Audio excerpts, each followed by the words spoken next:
இங்கே ஒரு அப்பா வீட்டில் பண கஷ்டம்னு அவரோட 10 வயசு சின்ன பொண்ணை கட்டி கொடுத்தா வரதட்சணை வரும்னு அவரோட பொண்ணை ஒரு ஆளுக்கு கல்யாணம் பண்ணி கொடுத்துட்றாரு. அந்த பொண்ணும் கல்யாணம்னா என்னன்னே தெரியாமல் நமக்கு புது ட்ரெஸ்லாம் வாங்கி தருவாங்கன்ற சந்தோஷத்தில் ரொம்ப ஜாலியாக இருக்கா. அந்த சின்ன பொண்ணு விரல் சைஸுக்கு கூட பத்தாத ஒரு பெரிய ரிங்கை போட்டு கல்யாணத்தையும் முடிச்சிடுறாங்க. அந்த பொண்ணு குழந்தை குணம் மாறாமல் விளையாடலான்னு வெளியே போயிடுறா.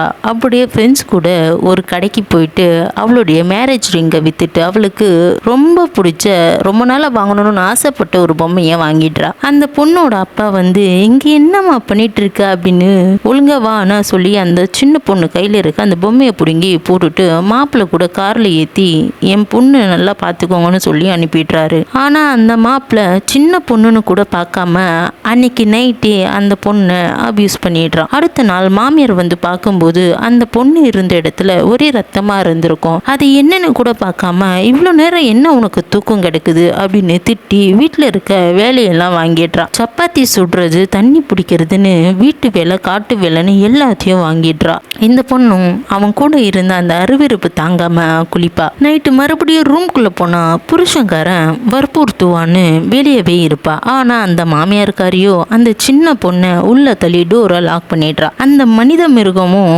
மறுபடியும் அந்த சின்ன பொண்ணை நாசம் பண்றான். இவங்க பண்ற இந்த கொடுமையெல்லாம் தாங்க முடியாம அந்த பொண்ணு ஒரு நாள் ரூம்குள்ள போய் டோரை லாக் பண்ணிக்கிறா. புருஷன்காரன் டோரை உடைச்சி திறந்துடுறான். ஆனா அதுல இருந்து அந்த பொண்ணு எதையுமே சாப்பிடாமலே இருக்கா. அதனாலே அவளுக்கு உடம்பு சரியில்லாம போகுது. மாமியாரும் இந்த மாதிரிலாம் இருந்தா வேலைக்கு ஆகாது, அவளை அவங்க அம்மா வீட்லயே கூட்டிட்டு போய் விட்டுட்டு என்னன்னு கேட்டுட்டு வான்னு சொல்ல அவங்க வீட்டுக்கு போனதும் அந்த சின்ன பொண்ணு அவங்க அம்மாவை கட்டி பிடிச்சி அழ ஆரம்பிக்கிறா. அவளுக்கு நடந்த கொடுமையெல்லாம் சொல்றா. ஆனா அந்த பொண்ணோட அப்பாவோ காசு வாங்கியாச்சு, இதுக்கப்புறம் நீ அவங்க வீட்டு பொண்ணு தான் அப்படின்னு கொஞ்சம் அட்வைஸ் பண்ணி நீ கொஞ்சம் அட்ஜஸ்ட் பண்ணி தாமா அங்க வாழணும் அப்படின்னு சொல்லி அந்த நரகத்துக்கே அனுப்பி விட்டுறாங்க. இதுக்கு மேல அந்த அரக்கம் கூடலாம் வாழ முடியாதுன்னு அந்த பொண்ணு கோர்ட்டுக்கு போய் டிவோர்ஸ் வாங்கிடலான்னு தப்பிச்சு போறா. இவ டாக்ஸில ஏறலான்னு போகும்போது டக்குன்னு அவன் புருஷங்காரன் வந்து எங்கடி தப்பிச்சு போறேன்னு அவளை இழுத்துட்டு போற நேரத்துல அந்த பொண்ணு டக்குன்னு அவன் கையை தட்டி விட்டுட்டு அங்க இருந்து தப்பிச்சு ஓடுறா. இப்படியே ஒரு வழியா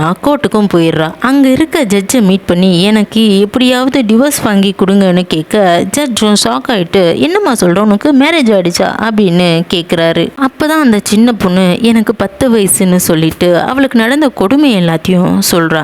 ஜட்ஜியும் உனக்கு நான் நாளைக்கு கண்டிப்பா இந்த கேஸை பத்தி விசாரிச்சு உனக்கு டிவோர்ஸ் வாங்கி தரேன், நீ இப்போதைக்கு வீட்டுக்கு போன்னு சொல்லிட்டு அனுப்பி விடுறான். ஆனா எங்க போறதுன்னே தெரியாம இந்த பொண்ணு தனியா தவச்சிட்டு நிற்கும் போது அதை பார்த்த ஜட்ஜி அவங்க வீட்டுக்கு கூட்டிட்டு போயிடுறாங்க. இதை பார்த்து அவங்க மனைவி ரொம்ப கோவப்பட்டு ஜட்ஜை திட்ட ஆரம்பிக்கிறாங்க. எதுக்கு கண்டெல்லாம் இங்க வீட்டுக்கெல்லாம் கூட்டிட்டு வரீங்க, ஏன் அவளுக்கு வீடு கிடையாதான திட்டிட்டு அந்த பொண்ணை வெளியே அனுப்ப போவாங்க. ஆனா அந்த பிஞ்சு முகத்தை பார்த்ததும் இவளுக்கு நம்ம பொண்ணுக்கும் இந்த பொண்ணு வயசு தானே ஆகும்னு ஃபீல் பண்றா. அடுத்த நாளே அவ அப்பா ஊர் பெரியவங்களெல்லாம் கூட்டிட்டு ஜட்ஜி வீட்டுக்கு போவான். எங்கடி போய் தொலைஞ்ச, இதாங்க மாப்பிள்ள சீக்கிரம் கூட்டிட்டு போங்கன்னு சொல்ல, ஆனா போலீஸ் அங்க வந்து அப்பாவையும் அந்த மாப்பிள்ளையும் அரெஸ்ட் பண்ணி கோர்ட்டுக்கு தூக்கிட்டு போயிடுறாங்க. ஒரு சின்ன பொண்ணை ஒருத்தன் மேரேஜ் பண்ணி ரேப் பண்ணியிருக்கான். அதுக்காக இப்போ அந்த சின்ன பொண்ணு கோர்ட்டுக்கு வந்திருக்கான்னு இந்த மேட்டர்லாம் ப்ரெஸ்ஸுக்கும் மீடியாவுக்கும் பயங்கரமாக ட்ரெண்ட் ஆகிட்டு நியூஸ்லையும் இதே டாபிக் தான் போயிட்டு இருக்கு. ஜட்ஜும் ஒரு சின்ன பொண்ணை எப்படி நான் உன்னால் ரேப் பண்ண முடிஞ்சது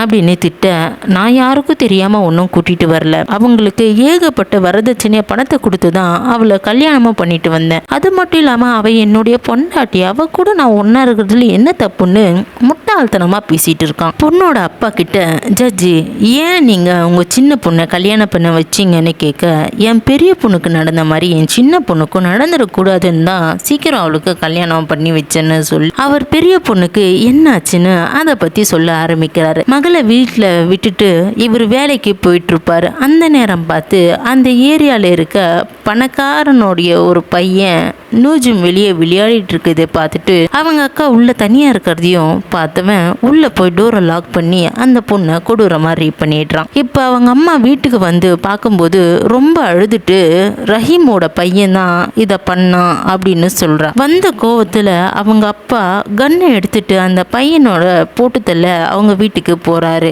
ஆனால் அவங்க மனைவி தான் சமாதானம் பண்ணி வைக்கிறாங்க. அப்படியே அந்த ஊர் தலைவர்கிட்ட இதை பற்றி பேசி ரேப் பண்ண பையனுக்கு அந்த பொண்ணை கல்யாணமும் பண்ணி வச்சிடுறாங்க. அதுக்கப்புறம் ஊருக்குள்ள இருக்கவங்க எல்லாம் இந்த ஆள் அவன் பொண்ணை ஒழுங்கா வளர்த்துருந்தா அவளுக்கு ஏன் இந்த மாதிரிலாம் நடக்க போகுதுன்னு இவரை பற்றி தப்பாக பேச ஆரம்பிக்கிறாங்க. இதனால தான் அந்த ஊரை காலி பண்ணிட்டு இவர் சிட்டிக்கு வந்திருப்பாரு. சிட்டியில் இவருக்கு எந்த வேலையும் கிடைக்காம இவர் குடும்பம் வறுமையில் இருந்தனால பணத்துக்காக வேற வழியே இல்லாம தான் இந்த சின்ன பொண்ணை கட்டி வச்சிருப்பாரு அப்படின்னு அவர் பக்கம் நியாயத்தை சொல்லிட்டு இருக்காரு. நூஜுமோட வக்கீலும் இந்த சின்ன பொண்ணு அவன் ரேப் பண்ணியிருக்கான், இதுக்கப்புறம் அந்த பொண்ணு அவன் கூட வாழக்கூடாதுன்னு சொல்கிறாங்க. ஃபைனலாக நூஜும்னுற 10 வயசு பொண்ணுக்கு ஜட்ஜும் டிவோர்ஸ் கொடுத்துட்றாரு. இது ஒரு உண்மையான சம்பவம். இந்த உலகத்திலேயே இவ்வளவு சின்ன வயசில் டிவோர்ஸ் வாங்கின முதல் பொண்ணு நூஜும்னு சொல்லப்படுற இந்த பொண்ணு தான். கடைசியாக அந்த பொண்ணு கவர்மெண்ட் ஸ்கூலில் சேர்த்து படிக்கவும் வைப்பாங்க.